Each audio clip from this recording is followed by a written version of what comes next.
Hi, Mystery Recap here. Today, I'm going to explain an action science fiction film called Badland: Road to Fury. Spoilers ahead. Watch out and take care. At the beginning of the movie, we see a large barren land.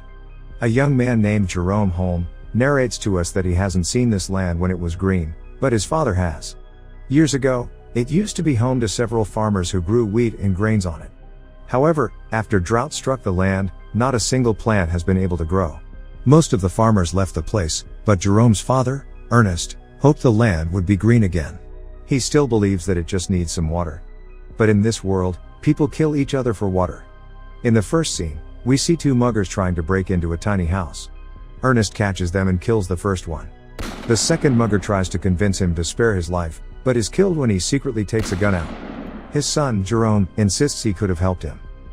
The house the muggers were breaking into has an old water pump that stops working when Ernest tries to use it. With no water left, the father and son make their way on a mule to the watermen, people who extract water from deep wells through a government deal. Ernest exchanges supply with those people for water. He has been trying to convince them to provide him with water to cultivate a small part of his land for years. However, the watermen only do it for the right amount of money that Ernest cannot afford. On their way back, their mule falls down and breaks its leg. Ernest reluctantly shoots the animal dead. The two come back home to Jerome's sister, Mary, serving them bagged food. Because of water scarcity, we see Mary cleansing the dishes with soil. The following day, Jerome and Ernest visit Sam Lever's auction house to get something to replace the mule who died. There, a robotic carrier machine called the Simulate Shadow, Sim, catches their eyes. Ernest wins the auction against a man named Flem Lever, who also happens to be Sam's son. Flem is having an affair with Mary, unknown to Ernest and Jerome. The two then go to meet Jerome's sick mother, Catherine Holm. She lives in a nearby hospital where she can walk while wired to a special frame. Since the frame is too expensive, they cannot bring her home. Jerome spends his time with his mother that day. Ernest and Catherine kiss goodbye and separate.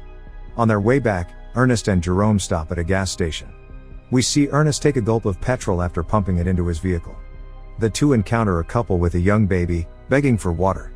The father, Robbie, wants to sell the baby because they cannot afford to take care of him, but Ernest advises against it and tells him that he'll help them with water. Robbie knows of Flem and Mary's affair, and hints Ernest towards it. At home, Ernest confronts Mary about her sneaking out frequently, but she claims that it is her freedom and tells her father that she hates him. She tries running away, but Ernest locks her in her room and nails her windows shut. One morning, Ernest and Jerome wake up and notice that their robot, Sim, is missing from its shed. Someone had stolen it. Ernest assumes it was Flem and goes to his house, but finds out from Sam that he has left with a truck that morning for the mountains. Ernest then goes looking for him to the watermen, but they knock him unconscious. When he regains consciousness, it is already night. The watermen accuse him of stealing their supplies.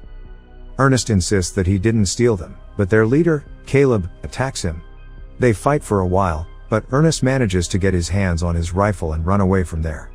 On his way back home, he discovers Flem sleeping on the road with Sim by his side. It is clear that he had stolen the machine and the waterman's supplies. Ernest points the rifle at him, holds him hostage, then ties him to the machine. He wants to take Flem back to the waterman to prove his innocence. On their way, Flem makes comments about Mary, which angers Ernest. After walking for a while, both of them get thirsty. Flem persuades Ernest to use the water from the waterman's supply. The two sit down to drink water and chat. Flem then tries to convince Ernest to let him go, and they can share the money, but Ernest is adamant about getting him caught. Ernest is weak and limp. He clearly cannot walk another mile to the waterman. Flem knows this, so he strikes Ernest with a stone, making him hit his head on a cliff. His head starts to bleed uncontrollably and is knocked unconscious. Ernest wakes up to him being tied instead of Flem. Flem pours water into Ernest's mouth as he screams. Later, we see Flem arrive at Ernest's house in his motorbike to take Mary. She happily runs out to him. Ernest still hasn't been home, so Jerome goes out to look for him. He finds the machine alone on the way.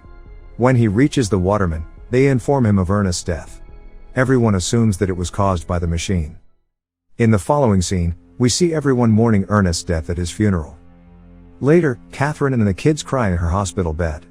When they come out, Flem picks them up in his truck. After Ernest's death, Flem has now become the mentor of the family.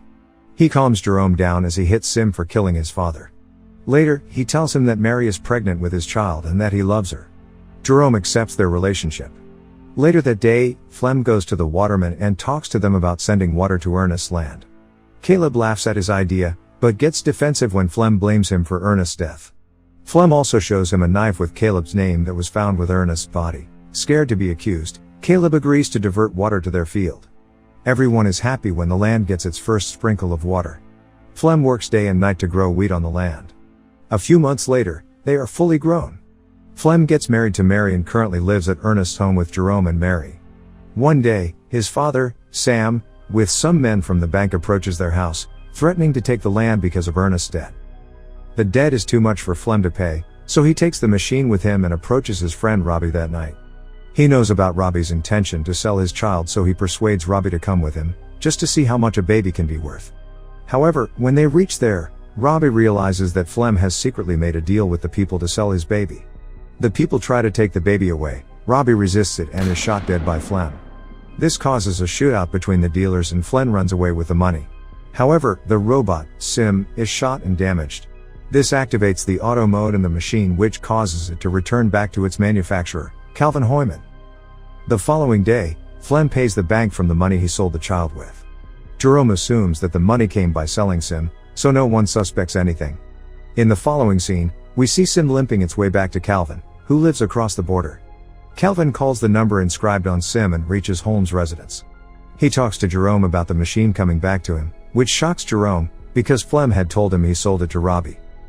Jerome asks Flem if Robbie sold Sim's parts and it somehow made to the owner, but Flem gets annoyed at him for the question and dismisses it.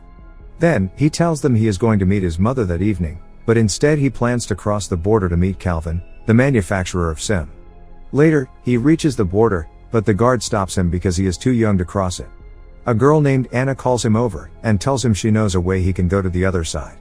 In exchange for money, she puts him in a vehicle with chickens and sends him over. They meet again at the other side and separate. Jerome then goes to meet Calvin. There, Calvin shows him all the functions of the machine. He also shows that the machine's eyes are cameras that were made to capture the slope for reforestation. The camera has captured all that the machine has seen. Jerome plays the recordings and sees his time with Ernest. As he goes through it, he is horrified to see that Flem was the one who killed Ernest. That day, after Ernest had gained consciousness, Flem tied him to the machine and set its destination to the waterman. The machine had dragged an injured but alive Ernest to his death. By the end of the video, tears roll down Jerome's eyes. In the evening, he returns home but doesn't confront Flem about anything. One day, Flem and Jerome are hunting deers, after which Jerome keeps the rifle with him, hiding it under his bed for the future. At breakfast, Jerome tells Flem about Robbie calling him. Flem is surprised and accuses Jerome of lying, because he knows Robbie is already dead. Later, Flem receives a letter, written by Jerome as Robbie. The letter asks Flem to meet Robbie at the same place he has killed Ernest. He is confused by this, but he decides to find out whether Robbie is still alive. Later at night, Flem tells a pregnant Mary that he has to go out to sell something. Mary wishes him luck and asks him to come back soon. When Flem reaches the place, he calls for Robbie. As he walks, he falls down a pit and breaks his legs. He lies there calling for help, when Jerome appears in front of him. Seeing him there, Flem takes a sigh of relief and asks him for help. However, Jerome stands there with a rock in his hand. Flem realizes that he knows everything that happened and apologizes to him, claiming it was just an accident. He begs him to spare his life for Mary and their child, but Jerome doesn't listen. He points the rifle at Flem and shoots him dead. It has been 2 days since the event. Mary is worried about her husband, but Jerome asks her to wait a little more. He has decided to keep Mary in the dark about both Ernest's and Flem's death. Mary suggests they bring their mother home, because they now have the money to afford the ringing system she lives in. The movie ends as Jerome erases all the video memory from Sim. Subscribe for more videos like this, turn on notifications, and leave a like to help the channel out. Thank you for watching.